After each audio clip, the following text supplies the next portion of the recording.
잠언 6장 16절에서 19절에 읽은 말씀을 가지고 하나님의 미움이 되지 말라라는 말씀의 제목으로 이 시간 우리가 함께 은혜를 나눕니다. 잠언의 또한 지혜의 왕이라고 불리는 솔로몬은 사람은 누구나 하나님 앞에서 하나님께서 기뻐하시는 것이 과연 무엇일까를 생각하며 살아야 한다라고 인간의 삶의 정의를 내립니다. 그러니까 우리 사람은요, 특히 우리 성도 그리스도인들은요, 하나님이 기뻐하시는 게 뭘까? 어떻게 하면 하나님이 기뻐하실까? 이걸 생각하며 살으라 이것이죠. 그러니까 하나님께서 오늘 성경을 통해서 솔로몬은 이렇게 말합니다. 하나님이 싫어하시는 것이 있다. 싫어하시는 정도가 아니라 미워하시는 것이 있다라고 말합니다. 여러분, 만약에 우리가 아무리 그 하는 모습이나 하는 그 지시 행동이라고 합니다. 그 모든 행동들이 나는 내가 좋아서 하는데 뭐, 하지만 하나님이 보실 때는 싫어하시고 미워하시는 것이 있다라고 합니다. 그렇다면 우리는 하나님이 내가 그것을 좋아해서 막 나를 해도 하나님이 싫어하고 미워하는 거면 우리는 과감히 버려야 됩니다. 오늘 본문의 말씀은요, 하나님 입장에서 볼 때 잘못됐다. 이게 잘못됐네. 이런 행동 잘못됐어. 이 잘못된 것으로 안타까움을 떠나서 하나님이 아주 미워하고 아주 미워해.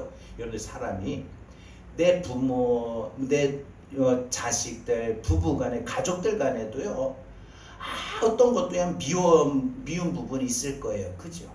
미운 부분이 있다면은 하나님도 하나님의 자녀들을 사랑하시죠. 그런데 하나님이 정말 하나님의 자녀들을 볼 때 이런 짓을 할 때, 이런 행동을 할 때, 이렇게 살아갈 때 하나님 너 진짜 밉다 이렇게 하신다는 거예요. 믿고 하나는 게 있어요. 살아가면서 어떤 일이 있어도 우린 분명 하나님을 하나게 하지 말아야 되고 하나님의 미움을 받으며 살지 않아야 되는 것입니다. 시편이나 잠언과 같은 이 지혜의 말씀은요, 우리에게 하나님이 싫어하시는 행위가 무엇인가를 구체적으로 깨닫게 합니다. 그러면서 우리에게 그런 삶을 살지 말아라 가르치고 교훈하는 말씀이에요. 그런 또한 거기서 그치지 않냐고, 그렇게 살아가는 사람과 함께 어울리지도 말라. 왜 그럴까요? 배우거든요. 물들거든요. 여러분, 그래서 하나님께서요, 왜 하나님의 택한 백성들, 이스라엘 백성들을 이방 민족과 왜 구별시켜 주셨느냐? 이방 민족들과 어울리게 되면은 이방 민족들이 섬겼던 우상을 이스라엘 백성들이 물들어요. 배워요. 섬겨요. 그래서 실제로 이스라엘 백성들이 그랬지 않았습니까? 그래서 하나님은 오늘 우리에게 싫어하시는 것을 말씀하시는데, 솔로몬은 이 자신의 그 아들들에게, 왕자들에게 사람이 진정으로 경계하고 주의해야 될 것이 무엇이냐? 하나님이 미워하시는 거, 하나님이 싫어하는 거 절대 하면 안 된다 하고 가르치고 있어요. 하나님이 미워하시고 진노하시는 이 영적 바이러스가 무엇인가? 오늘 성경에 보니까 67가지라고 말을 했어요. 그런데 오늘 저는 이 시간 앞에 세 가지만 한번 여러분들과 생각해 보고자 합니다. 그래서 이 영적 바이러스를 소개하면서 우리는 이 영적 바이러스에 절대 오염되어서는 안 되고, 또 이렇게 오염된 사람들과는 곁에 있지 말아야 됩니다. 자, 우리 여러분, 코로나 걸렸을 때 기억나시죠? 코로나 아주 안 걸리려고 했는데 어쩌다 보니까 코로나 걸렸어요. 근데 옆에 내가 아무리 사랑하는 가족이고 우리 사랑하는 우리 권사님이라 할지라도 코로나 걸렸어요. 이러면 다 도망가잖아요. 식당에 가서도 이러고. 그리고 이렇게 있는 사람이 옆에 안 가려고 하잖아요. 너 여기 있어. 너 혼자 독방에 좀 혼자 있어 하고 닫아버리잖아요. 격리시키잖아요. 그런 것처럼 우리 육체의 코로나와 같은 바이러스도 그러할진데, 영적 바이러스에 걸리게 되면은 하나님이 이 영적 바이러스에 걸린 것을 싫어하실 뿐만 아니라 미워하실 뿐만 아니라 영적 바이러스에 걸린 사람들 옆에 있는 것도 싫어하신다는 거예요. 그거 아세요? 여러분, 하나님이 미워하시는 건요, 우리가 미워하는 거 행위뿐만 아니라 그렇게 미워하는 행위를 하는 사람들과 같이 있는 것도 싫어하신다고 했습니다. 그럼 무엇이냐? 첫 번째, 하나님은 우리에게 하나님의 미움이 되지 않게 해서는 어떻게 되냐? 첫 번째로 우리는 교만한 사람이 되지 말아야 됩니다. 여러분, 하나님께서 싫어하시며 미워하시는 것 중에 가장 첫 번째는 으뜸으로 꼽으라면 교만입니다. 솔로몬은 하나님 앞에서 가장 주의하며 경계하고 살아야 될 것을 교만이라고 말합니다. 여러분, 교만은요, 사람이 하나님 앞에서 절대로 취하지 말아야 할 삶의 태도예요. 하나님은 교만을 가장 싫어하셔요. 실제적인 생활 속에서 지혜로운 사람은요, 반드시 깊은 주의를 기울여야 될 것은 항상 교만하지 않고 겸손하게, 겸손한 삶이었습니다. 솔로몬은 이 교만의 무서움을 이렇게 말하고 있습니다. 잠언 16장 18절에서 이렇게 말합니다. 교만은 패망의 선봉이요 거만은 넘어짐의 앞잡이다. 여러분, 이 교만하고 우쭐거리는 거, 나 하나님 없이도 할 수 있어, 이런 교만한 마음, 내가 하면 되지 뭐, 이런 거만한 거, 사람 위에 사람도 안 보이고 그냥 자기밖에 없는 표현을 독불장군이라고 하는데 그 독불장군이 아니에요. 사실 알고 보면 사람 자기밖에 안 보이는 거, 이런 모든 것들은 결국 거만한 마음입니다. 여러분, 다시요, 교만한 마음이 있을 땐 뭘 해도 망해요. 그리고 거만한 사람은요, 자기밖에 모르고 남들 무시하고 막 이렇게 함부로 하는 이런 거만한 사람은요, 뭐 할 때마다 넘어져요. 믿음도 넘어지고 마음도 넘어지고 기쁨도 넘어지고.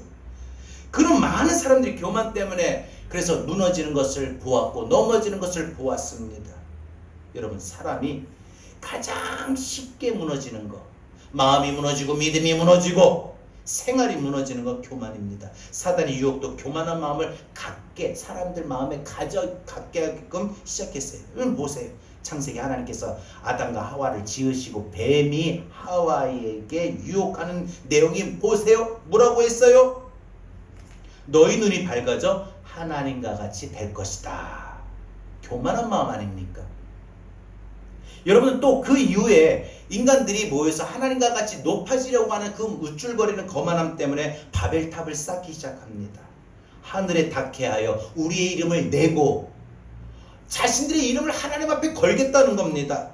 믿음의 사람이 넘어지는 것은요, 그래서 고난 때문에, 역경 때문에 넘어지지 않아요. 자, 보세요. 믿음의 사람은요, 오히려 고난이 오고 역경이 오면 더 주를 바라보고 더 주를 의지해요. 왜? 많이 배웠고 많이 들었고 믿음의 생활은 그런 거라는 걸 알아요.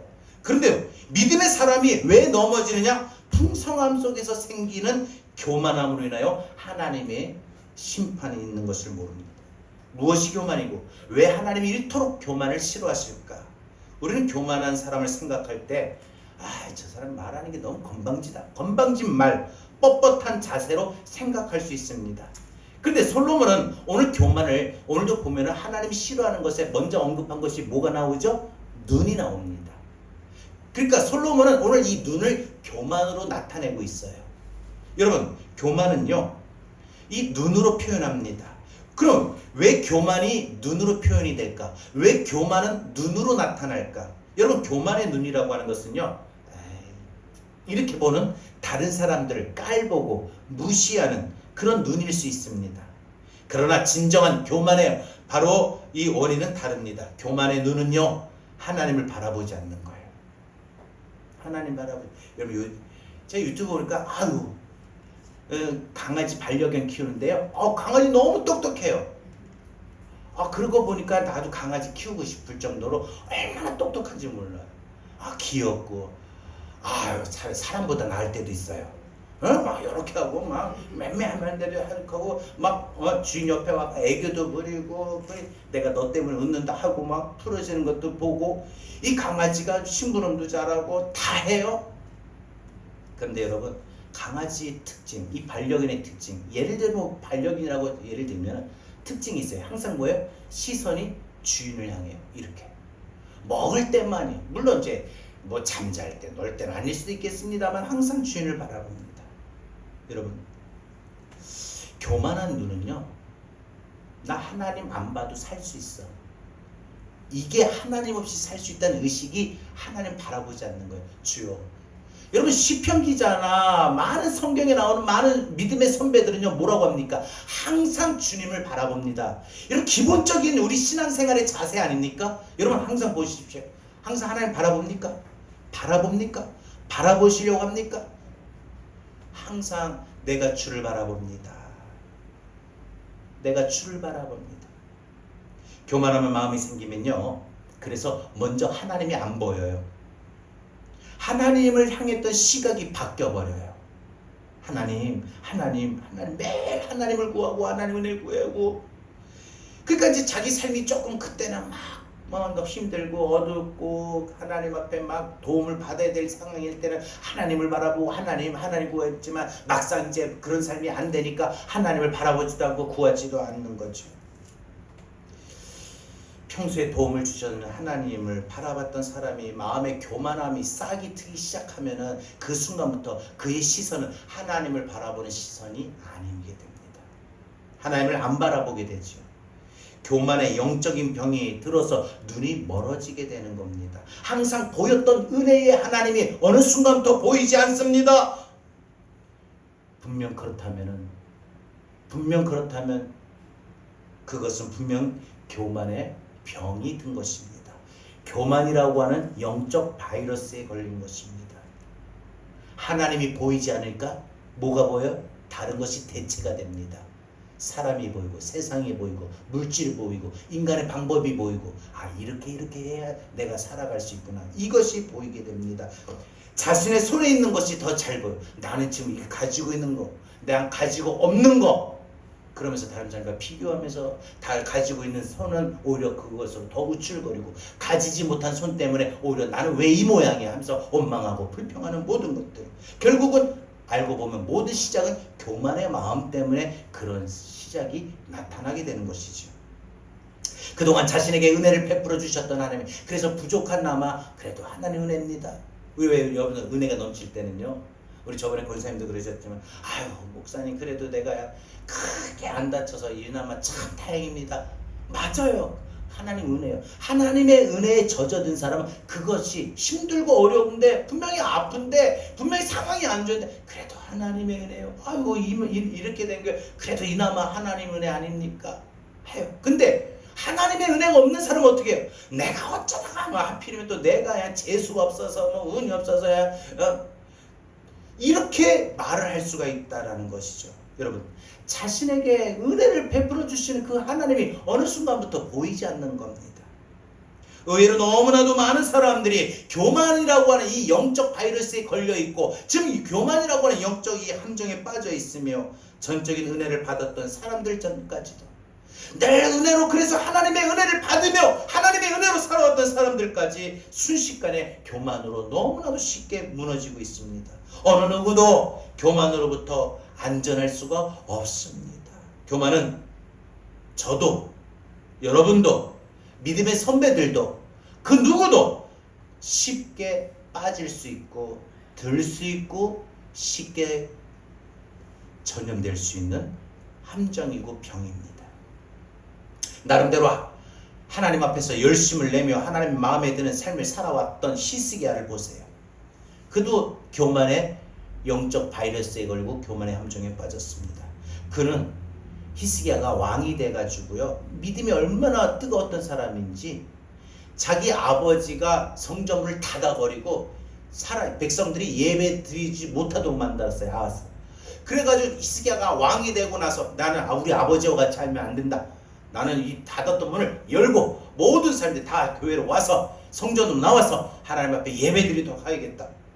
성전을 정화하고 유월절을 회복하고 영적인 개혁에 앞장을 섰어요. 하나님 보실 때 얼마나 기특하고 이쁠까요? 하나님께서 그래서 히스기야에게 많은 부와 영광을 넘치게 하시고 하는 일들마다 형통하게 하셨어요. 존귀하게 하셨어요. 또한 그가 죽을 병에 걸렸을 때도 하나님은 히스기야에게 그 기도를 들으시고 그 생명을 15년 연장시키셨어요. 기도로 하나님의 놀라운 능력의 기적과 같은 고침을 받았습니다. 히스기야가 병들었다, 이제 죽는다라는 소식을 듣고 사람들이 걱정을 했을 거예요. 근데 그가 나았다라는 소식을 들으니까 많은 사람들이 히스기야에게 몰려옵니다. 바벨론 왕이 보낸 사신이 우리 왕이 히스기야 왕에게 안부를 전하고 그리고 이 죽을 병에서 고침을 받고 살아났다고 하길래 소문 듣고 축하로 왔습니다 하는 이 축하 사절단에게 히스기야가 하나님이 고쳐주셨어요, 하나님이 나를 이렇게 살리셨어요, 이렇게 말해야 되는데 히스기야가 어떻게 해요? 그 축하 사절단을 데리고 자기 근고를 보여주는 거예요. 자, 여기 한번 보세요. 왜 이렇게 헌금이 많아요? 내가 왕으로 있을 때 다 모아놓은 겁니다. 자기 재산을 자랑하고 자기 공로를 자랑합니다. 그러니까 하나님 이야기는 싹 빼고 자신의 재산만 자랑하는 교만의 죄를 범하게 되었습니다. 그러니까 어떻게 돼요? 하나님 내버려 두지 않아요. 바로 진노하시죠. 그래서 모든 걸 잃어버리게 됩니다. 자, 여러분, 히스기야만 그럴까요? 우리도 살아가면서 우리 자신도 알게 모르게 교만이라고 하는 것이 나 하나님 없어도 됩니다. 여러분, 하나님 없어도 된다. 그런 사람은 기도를 안 하죠. 기도 안 해도 사니까. 지금 기도 안 해도 잘 살고 있거든요. 근데 지금 오늘 내일 죽어가는 사람은 어떻게 할까요? 매일 기도로 하나님, 오늘 하루도 하나님의 은혜로 지켜주시고 이 생명을 살리시고 건져주시고 그런 하나님의 도움을 날마다 구하며 하나님 없이 난 살 수 없어요. 하나님 없이 난 공부 못해요. 하나님 없이 나는 오늘 이 시간 사업이 안 돼요. 하나님 없이 나는 오늘 하루의 삶이 안 돼요. 매일 하나님의 도움이 제가요 어느 순간부터 물론 기도를 하지만 제가 하는 일들에 있어서 막 기도를 해요. 해보니까 기도 안 하면은 한 일이 잘 안 되는데 기도를 하면은 하나님이 제가 생각했던 대로 탁탁탁탁 그런 일들이 일어나는 거예요. 하면서 그런 일들이 일어날 때마다 너무나도 신기한 거예요. 그러니까 매일 아침에 하루를 시작할 때에 하나님의 도우심을 구할 수밖에 없더라고요.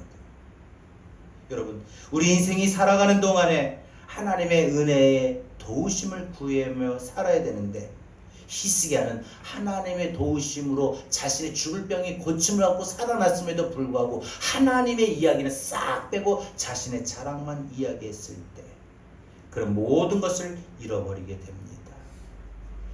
역대하 32장 25절 성경은 이렇게 말을 하고 있습니다. 히스기야 마음이 교만하여 그가 받은 은혜를 보답하지 아니하므로 진노가 그와 유다와 예루살렘에 내리게 되었더니 그래서 히스기야로 말미암아 그의 가정과 그의 나라가 하나님 앞에 진노의 매를 맞게 됩니다.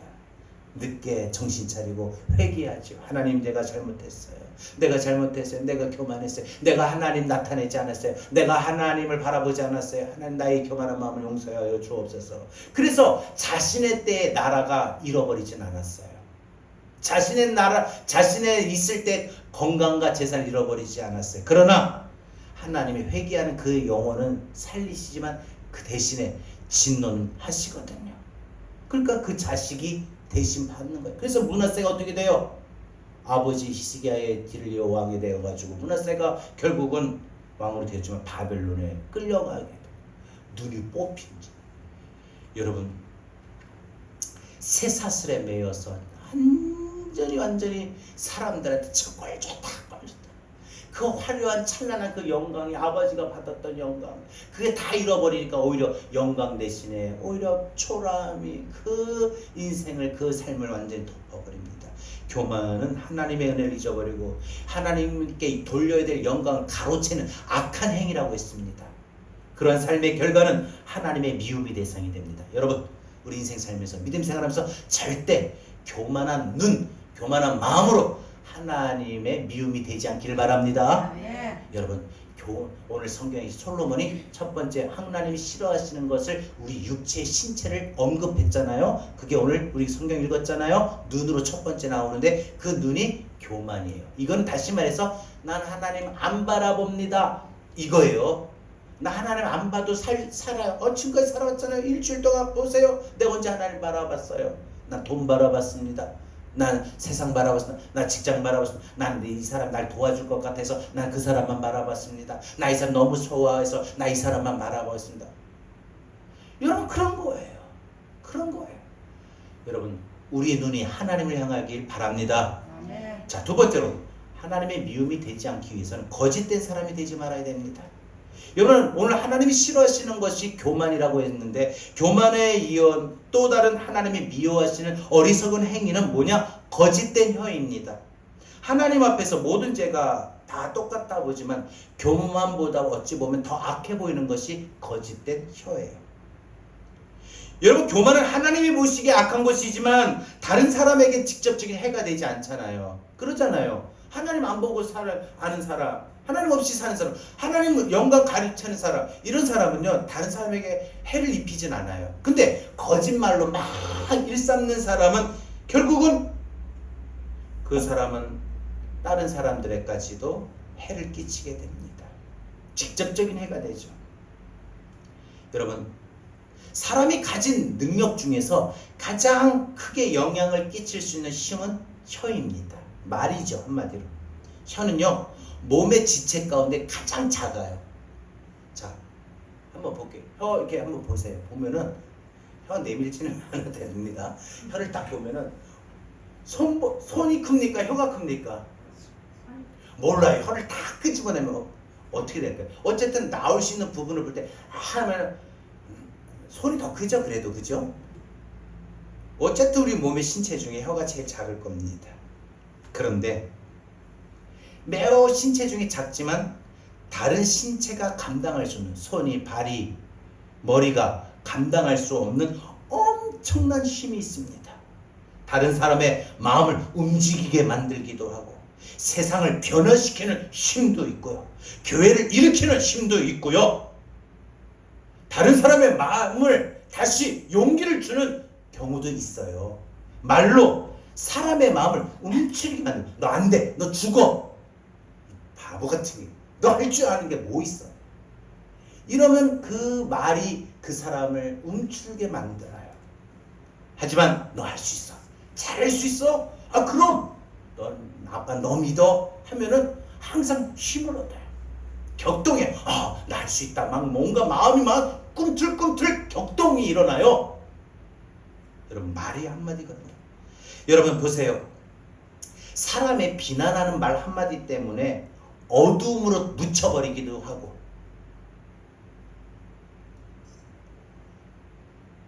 아 예배드리러 잡니까? 이러면요, 혹시라도 주무셨던 분들 다음에 상처받아가지고, 아유 교회 가도 뭐 존다고 목사님이 더 졸았다고 하니, 아 교회 안 갈래 그냥 이래요. 그냥 편하게 그냥 집에서 잠이나 잘래. 제가 부목사님 때 그랬잖아요. 그러면은 시험이 들으면은요, 아 그런 경우도 참 많아요. 여러분, 말 한마디가 우리가 참 그 말, 비난의 말 한마디 때문에 그 마음에, 그 삶이, 그 인생이 어둠에 묻히는 경우도 있고, 오히려 격려의 말 때문에 그 삶이, 인생이 절망 속에 있었는데 그 절망 속에서 빠져나오고 벗어나고 새 희망을, 새 소망을 갖게 되는 경우도 있습니다. 한 사람의 말뿐만 아니라 두 사람 이상의 여러 사람의 말이 그 가정을, 그 교회를, 그 공동체를, 운명을 좌우하기도 합니다. 여러분, 성경에 보니까 10명의 정탐꾼이 부정적인 말을 할 때 모든 사람들의 마음이 두려워 떨어 다시 애굽으로 돌아가고자 했다고 했습니다. 하나님의 약속을 의심하게 만들고 모든 사람들이 이 하나님의 인도하심을 믿고 걸어왔던 이 믿음의 여정의 행진, 그 걸음을 의심하게 만들었어요. 그리고 불평하고 대적하고 원망했습니다. 그런데 여호수아와 갈렙은 똑같은 말을 하지 아니하고 절망에 빠진 사람들에게 희망을 주는 말을 했어요. 다시 하나님이 우리와 함께하면 이 전쟁은 이길 수 있다, 정복할 수 있다, 할 수 있다, 하면 된다, 해보자 했던 거예요. 그러니까 다시 절망했던 그 이스라엘 백성들의 마음이 싹 사라지고 다시 힘을 얻고 다시 전진할 수가 있었던 거 아닙니까? 여러분, 혀는요, 참 그러고 보면 어떻게 보면 내 거라고 생각하고 내 신체에 있지만 가장 다루기 쉬운 게 혀인 것 같아요. 손이나 발이나 이런 건요, 내가 부러지거나 다치지 않는 이상, 신경이 끊어지거나 손상되지 않고 다 있다면 내 마음대로, 내가 움직이면 움직인 대로 가요. 근데 혀는요, 내 마음대로 움직이지 못해요. 갑자기 나도 모르게 해선 안 맞아 땅 할 때 있잖아요. 내가 이 말을 안 해야 된다는데 난 해야 되는데 나도 모르게 그 말이 튀어나올 때가 있잖아요. 혀는요, 자신이 스스로 통제하기가 가장 어려운 우리 신체 중에 가장 으뜸입니다. 여러분, 그래서 우리는 혀를 잘 다뤄야 됩니다. 하나의 혀를 가지고 찬송할 수도 있고 하나님의 영광 돌릴 수도 있고, 하나의 혀 가지고도 저주할 수 있습니다. 조금만 잘못 써도 자신의 의도와는 다르게 악하게 사용되기도 합니다.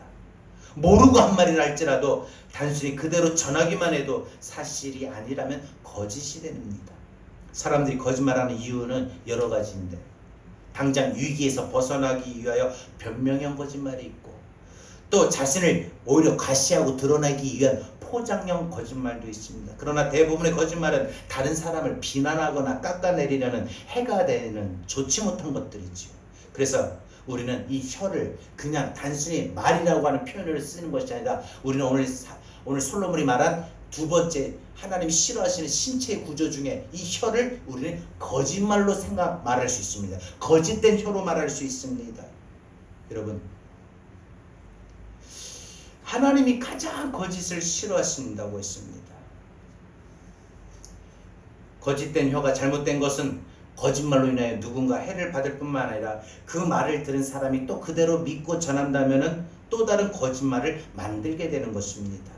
거짓말은 전염병과 같이 쉽게 전파가 됩니다. 듣고 전하는 사람은 자신의 의도와는 상관없이 거짓말쟁이가 되는 것이죠. 잠언은 거짓말로 다른 사람들을 죄에 빠지게 하는 경우에 대해서 경고하고 있습니다. 속이고 얻은 음식은 처음에는 맛이 좋은 듯하나 결국은 입에 모래가 가득하게 된다고 잠언 20장 17절에 거짓된 말, 거짓된 혀에 대해서 경고하고 있습니다. 거짓된 말을 하는 자는 벌을 받게 된다고, 망하게 된다고 했습니다. 거짓 증인은 벌을 면치 못할 것이요, 하나님의 징계죠. 또 거짓말을 뱉는 자는 망할 것이다. 거짓말을 하는 사람 망한다고 했어요.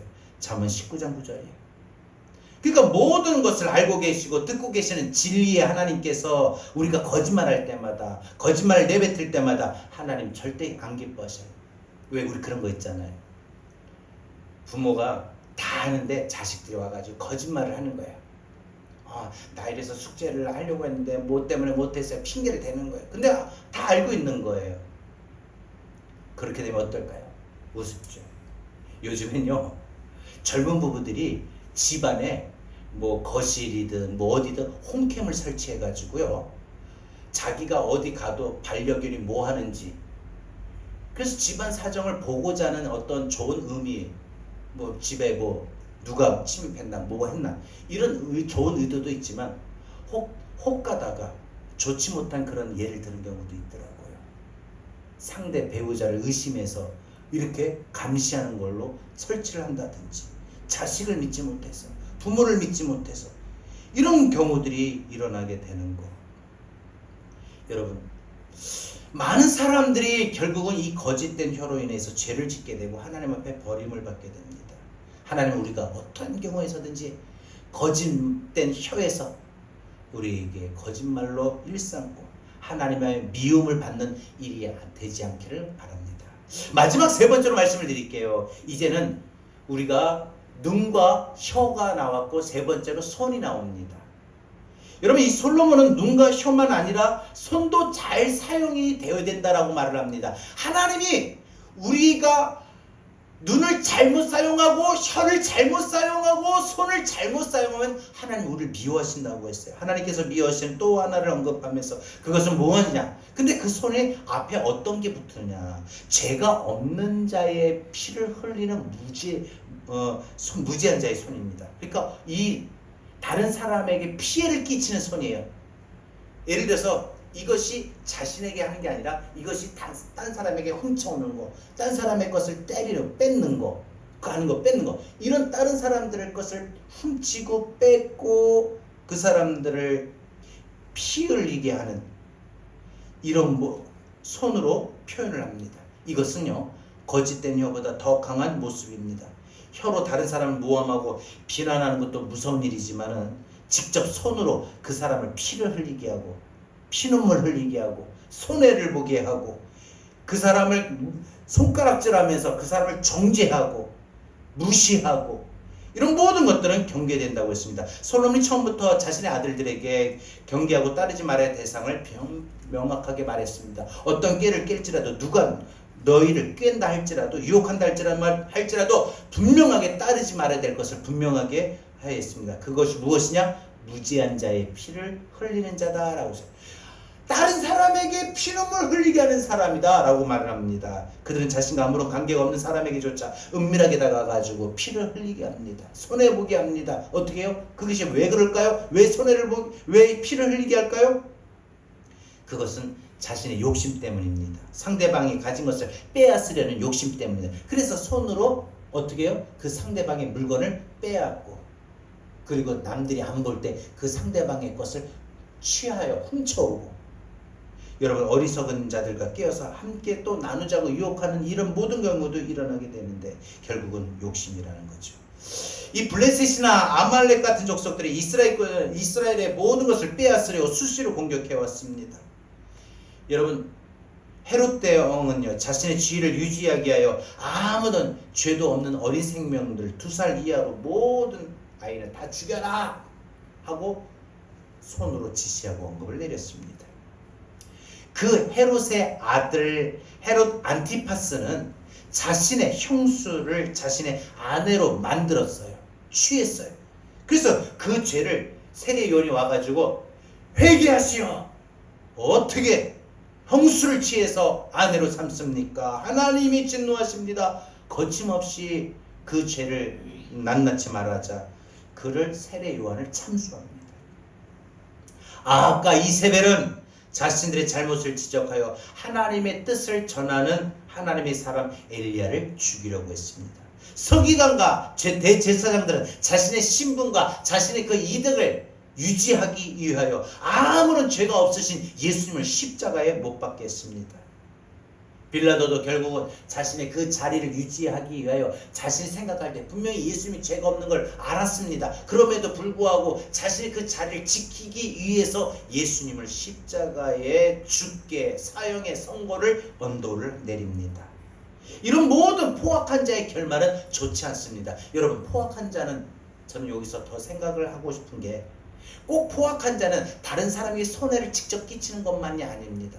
물론 훔쳐오거나 빼앗거나 때리거나 그 손이 피를 흘리게 하는 경우가 분명히 있지만 또 포악한 자라고 하는 표현은 우리가 마음으로 쉽게 이 상대방에 대한 전혀 어떤 배려나 이해나 이런 거 없이 자신의 그 마음을 채우려고 하는 것입니다.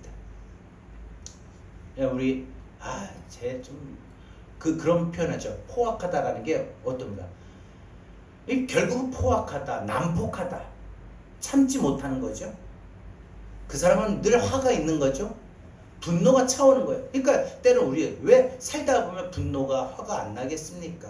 근데 참고 절제할 줄 알아야 되는데 그걸 못하는 거예요.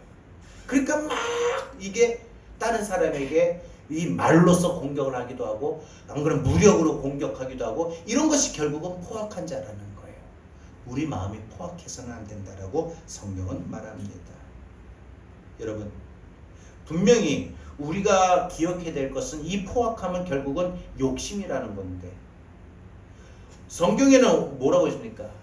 그 욕심 때문에 땅을 차지할 것 같은데 오히려 그러지 않냐고. 포악함이 땅을 차지하는 것이 아니라 그 반대로 어떤 것이 땅을 차지한다고 했어요? 예수님께서 말씀으로 우리에게 산상수훈을 통해서 가르쳐 주셨죠. 마태복음 5장 5절에 보면 온유한 자가 복이 있나니 그 다음에 그들이 땅을 기업으로 얻을 것이요. 우리가 이 땅에서 살아가는 동안에 정말 땅이 상징하는 그 모든 우리가 얻어야 될, 취해야 될 모든 것들, 여러분들 살면서 뭘 얻으려고 그렇게 열심히 땀 흘리며 일합니까? 뭘 얻으려고 열심히 살아갑니까? 뭘 얻으려고 지금 여러분이 힘들고 어려움 중에도 그렇게 가정을 지키고 자식을 지키고 생활을 하고 있습니까? 왜 그렇습니까? 뭘 하려고요? 뭘 지키게요? 뭐가 큰 겁니까? 그 모든 것들이 상징하는 것이 땅이라고 합니다. 땅이라는 기업입니다. 근데 이 땅이라고 하는 이 기업은요, 내가 포악해서는 절대 얻을 수가 없어요. 내가 화를 내고서 내가 얻을 수 없다는 거예요. 여러분 세상 사람은요, 세상의 방식은요, 자기가 승질내고 화를 내야만 민원도 빨리 들어주고, 그리고 차 사고 나도 화를 내야만 이기고, 자기가 화를 내야만 경찰도 자기 말 들어주고 화를 내야 된다고 생각을 합니다. 그러나 성경은 믿음의 법칙에는 절대 포악해서는 땅을 차지할 수 없다고 했어요. 온유한 자가 복이 있다고 했어요. 온유한 자가 복이 있다고 했어요. 마음에 여러분들 포악함이 절대 일어나지 않게, 마음의 분노가 일어나고 화가 일어나면 결국은 포악함으로 나타납니다. 말로 포악함이 나타나고 눈으로도 포악함이 나타나고 행동으로도 포악함이 나타나는 거예요. 그런 포악함이 결국은 우리가 하나님의 미움만 될 뿐이지, 우리가 살아가는 동안 이 땅에서 내가 그토록 얻고 취하고, 그래서 그 얻으려고 하는 것 때문에, 취하려고 하는 것 때문에 그렇게 고생하며 살면서 결국은 그 모든 땅을 차지하지 못한다면 얼마나 억울합니까? 땀 흘림이 얼마나 억울합니까? 고생스러움이 얼마나 억울합니까? 여러분, 제일 힘든 게 뭐예요? 열심히 벌고 열심히 사는데 모아지는 게 없어요. 좀 모으는 재미도 어느 정도 있어야 되는데 그런 게 없어요. 그냥 늘 마이너스 생활입니다. 늘 적자 생활이고 늘 어떡입니다. 그러면 어떻게 돼요? 정말 힘이 빠지는 거죠. 여러분, 온유한 자가 복이 있다. 그래서 온유한 자가 땅을 기업으로 얻게 됩니다. 하나 기업으로 차지한다고 하지 않았어요. 기업으로 하나님이 얻게 하신다고 했습니다. 기억하십시오. 사울왕은 가문과 함께 버림을 받았지만 자신을 해하려고 하는 자들 향하여 온유함으로 대한 다윗은요, 오히려 그의 가문은 왕위를 이어받게 되고 더 풍성한 하나님의 은혜의 복을 받게 되었던 것입니다. 따라서 우리의 포악함이 하나님의 미움이 되지 않길 바랍니다. 내 마음에 분노가 쌓이고 분노를 청소하지 못하면 포악함으로 나타납니다. 포악함은 말로도 나타나고 행동으로도 나타납니다. 그래서 말로 나타날 때는 상대방의 그 마음의 피를 흘리게 하고, 행동으로 나타날 땐 상대방의 그 피를 흘리게 하는, 피눈물을 흘리게 하는 모든 모습이 됩니다. 이제 말씀 맺겠습니다. 오늘 저는 여러분들과 함께 하나님이 미워하시는 것이 무엇인지를 오늘 성경은 우리에게 말하고 있는 것 중에 앞에 세 가지를 한번 생각해 보았습니다. 여러분, 저는 오늘 이 말씀을 생각하면서 역으로 한번 말씀을 드려보고 싶습니다. 우리 하나님의 인도하심을 받기를 원합니다. 매일 하나님의 인도하심을 받고 매일 하나님의 은혜 주심이 임하고 매일 하나님의 기쁨 주심이 있고 하늘의 영광이 매일 우리의 삶 속에 임하기를 원합니다. 그러려면 우리 하나님의 미움이 되지 말아야 됩니다. 하나님의 기쁨이 되어야 됩니다.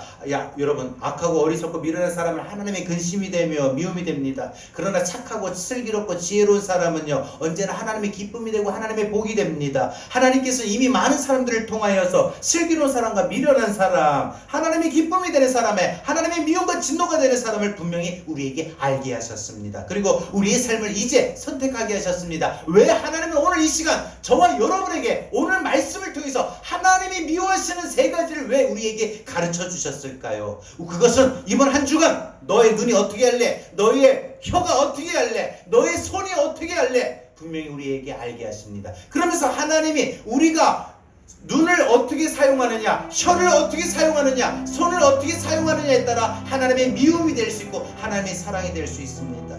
여러분, 우리는 성공한 사람을 통해 배울 수 있지만 실패한 사람을 통해서도 배울 수 있습니다. 일어선 사람을 통해서도 배울 수 있지만 무너진 사람을 통해서도 배울 수 있습니다. 어리석은 사람은 이미 무너진 사람을 보고도 깨달았고 지혜를 얻어야 되는데 그렇지를 못합니다. 여전히 미련한 길을 걷게 됩니다. 가장 어리석은 사람은요, 항상 곁에 계시는 하나님을 보지 못한 채 어리석은 자신의 길을 신나게 달려갑니다. 그러나 지혜로운 사람은, 깨닫는 사람은 언제나 내 곁에 계시는 하나님을 보게 되고 의식하게 되고 그래서 하나님을 구하며 살아가게 됩니다. 여러분, 오늘 본문은 우리에게 많은 사람의 예를 통하여 절대로 하나님이 미워하시는 교만의 사람이 되지 말라, 거짓된 혀로 하나님의 마음을 아프게 근심하게 하는 사람이 되지 말아라, 무지한 자의 피를 흘리는 악한 사람이 되지 말라고 말합니다. 겸손한 사람, 진실한 사람, 온유한 사람, 이것이 하나님이 기뻐하시는 사람이에요. 왜 하나님의 미움이 되지 말라고 할까요? 그것은 하나님이 거룩하시기 때문입니다. 하나님이 거룩하시기 때문에 성경 우리에게 뭐라고 말합니까? 내가 거룩하니 너희도 거룩하라 말합니다. 여러분, 우리가 거룩한 게 뭘까요? 오늘 세 가지입니다. 겸손함이, 진실함이, 온유함이 거룩입니다. 왜 우리가 이렇게 거룩해져야 되나? 여러분, 하나님과 같이 되려는 게 아닙니다. 하나님이 거룩함을 우리가 닮아야 될 이유는 그 크신 하나님의 사랑을 받을 수 있기 때문입니다. 우리가 거룩하지 못하면, 한마디로 우리가 겸손하지 못하면, 진실하지 못하면, 온유하지 못하면 하나님의 크신 사랑을 받을 수가 없어요. 오늘 이것이 제가 여러분과 함께 말씀을 나누었던 오늘 말씀의 결론입니다. 이제 이 말씀 붙들고 이번 한 주간 여러분 살아가는 동안에 하나님의 미움이 되지 않기를 바랍니다. 하나님의 기쁨이 되기를 바랍니다. 여러분의 눈이, 여러분의 혀가, 여러분의 손이 정말 교만함이 되지 않길 바랍니다. 거짓되지 않길 바랍니다. 무죄함이 되지 않기를, 포악하지 않기를 바랍니다. 그래서 더 겸손하게, 더 진실하게, 더 온유하게. 그래서 여러분 많은 사람들과 관계 맺을 때, 여러분 우리는 인간은요 늘 관계를 맺으며 삽니다. 혼자 못 살잖아요. 그래서 사람들과 관계 속에서도 항상 거들먹거리지 말고, 우쭐거리지 말고, 상대방 무시하지 말고 늘 겸손하세요. 나보다 항상 상대방을 더 낮게 여기는 그 겸손함이 계세요. 그리고 항상 어떤 상황에서 위기를 모면하려고 하는 거짓말을 하지 말고 진실하십시오. 그리고 절대 포악하지 마세요. 온유하세요. 온유하세요. 여러분 인상 쓰지도 마시고 말도 그렇게 늘 온유하게 그렇게 하시죠. 그것이 하나님의 거룩함을 닮아가는 것이고, 그렇게 하나님의 거룩함을 닮아갈 때 우리 분명 하나님의 그 크신 사랑을 입게 될 것입니다. 우리 오늘 우리에게 주신 찬양을 다시 한번 말씀을 생각하면서 우리 고백하고 기도하겠습니다. 우리 주 하나님,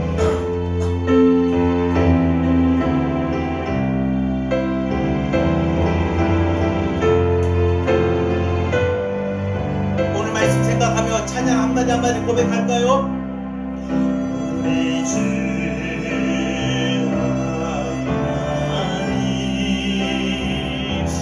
그 영광과 존귀를 받기에 합당하신 지금 여기 계신 하나님, 온 천지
거룩해져야 하나님의 그 사랑을 받아요.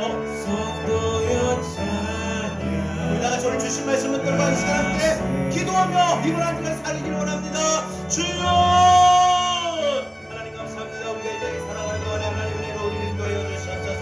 하나님의 미워하심에 그만한 사람이 되지 않게 하여 주시옵소서. 하나님 우리가 거짓된 여로 우리 하나님의 마음을 아프게 하지 않게 하여 주시고 무지한 자의 피를 흘리는 포악한 사람이 되지 않게 하여 주시옵소서. 주여 우리로 영광을 하나님 거룩하심을 발견하게 하여 주시고 영성을 사람에게 하여 진실의 사람에게 유명한 사람에게 하여 주시옵소서.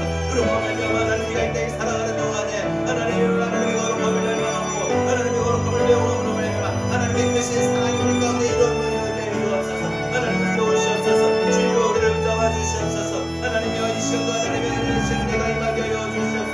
거룩하신 주님 거룩하다 거룩하다라고 했습니다. 하나님의 거룩하심을 닮아가게 하여 주시옵소서. 우리 주 하나님 큰 영광과 존귀를 받게 합당하신 주님의 우리에게 하게 하여 주시옵소서. 하나님 우리 주 하나님 우리 시간도 은혜를 고백할 수 있는 믿음이 되게 하여 주시옵소서. 주님 도우시옵소서. 주님 역사하시고 주님 이끌어주시옵소서. 주여 도우시옵소서.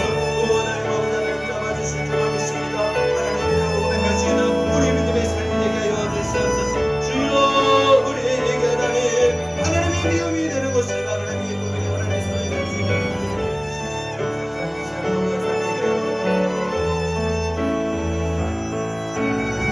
우리 다시 처음부터 찬양합시다. 우리 주 하나님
주의 말씀 나의 마음에 나의 삶에 이번 한 주간도 오셔서 나를 쓰소서.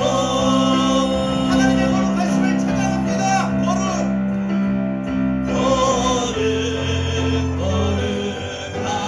거룩하다 주 하나님 거룩하다 주 하나님 오천나라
우리가 받으며 살아갈 수 있습니다. 이번 한 주간도 우리가 하나님의 그리스도의 사랑을 받으며 살아갈 수 있는 그런 믿음의 삶이 되길 바랍니다. 마지막 한 번만 더 고백합시다. 하나님 크신 사랑은 하나님 크신 사랑은 신령할 수 없으며 신령하고 나에게 베풀어 주셨던 그 사랑 영원히 변치 않는 사랑 서여 찬양하세.